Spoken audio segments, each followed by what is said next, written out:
Good morning বন্ধুরা, তোমরা সবাই কেমন আছো? আশা করি ভালো আছো। আমরাও সকলে ভালো রয়েছি। আর আগের দিনে রাত্রেবেলা বাড়ি ফেরা হয়নি, পিসির বাড়িতে থেকে গিয়েছিলাম। অনেক দিন পর পিসির বাড়ি এসেছি, তাই ভাবলাম যে একদিন থাকাই যাক।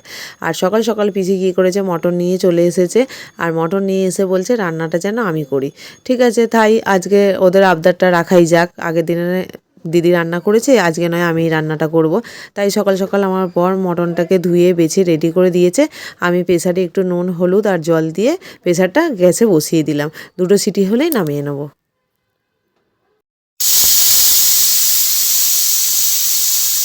দুটো সিটি হয়ে গেছে, নামিয়ে রেখেছি। আর এদিকে আলুটাও ভেজে নামানো হয়ে গেছে। আর মশলাটাকে কষাচ্ছি। মশলাটা প্রায় অনেকক্ষণ ধরে কষাতে হবে। মশলাটা যদি ভালো করে না কষানো হয় তাহলে রান্নাটাও কিন্তু ভালো হবে না। সেই জন্য মশলাটাকে ভালো করে কষিয়ে নিয়েছি, নিয়ে মটনটা দিয়ে দিয়েছি। দেওয়ার পরে এবার একটু টক দই দেবো। টক দইটা দেওয়ার কারণ হলো মাংসটা যাতে একটু নরম হয়, সেই জন্যই টক দইটা দেওয়া হলো। আর আজকের ভিডিওটা এইটুকুই। ভিডিওটা কেমন লাগলো অবশ্যই কমেন্ট করে জানিও। আর নেক্সট ভিডিওগুলো তোমরা অবশ্যই দেখতে থাকো।